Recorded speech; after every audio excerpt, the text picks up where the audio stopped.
MBBS చదువుతున్న ఆవిడ కూతురు ధర్మస్థలాకి విజిట్ చేసిన తర్వాత కనపడలేదు. ఆవిడ పేరే అనన్య.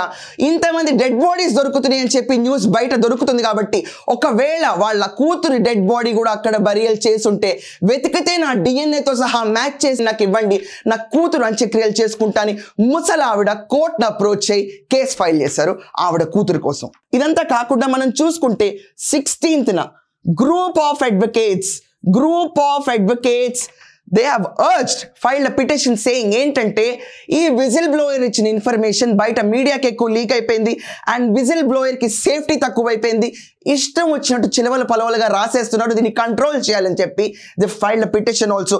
మీరు చూస్తుంటే 16th 3వ తారీఖు మొదలైన ఈ సమస్య ఏదైతే ఉందో విజిల్ బ్లోయర్ మొదలుపెట్టిన ఏ రోజైతే బయటకు వచ్చాడో 16th లోపు ఇంత మూమెంట్ వచ్చింది. అలాగే మనం చూసుకుంటే July 17th ఈ పర్టికులర్ డేట్ కల్లా మనకేమైపోయిందంటే district in charge minister Dinesh Gundu Rao public investigation conducted చేస్తాం, మేము దీనికి సెట్ ఏర్పాటు చేస్తాము, చాలా ట్రాన్స్పరెంట్గా వర్కప్ చేస్తాము అండ్ ఎవరికి ఏ డౌట్స్ ఉండక్కర్లేదు. ఒకవేళ అక్కడ డెడ్ బాడీస్ ఉంటే ప్రతి ఒక్కరికి తెలిసేటట్టు చాలా ట్రాన్స్పరెంట్ వేలో ఇన్వెస్టిగేషన్ కొనసాగిస్తామని కూడా దే పేర్కొన్నారు.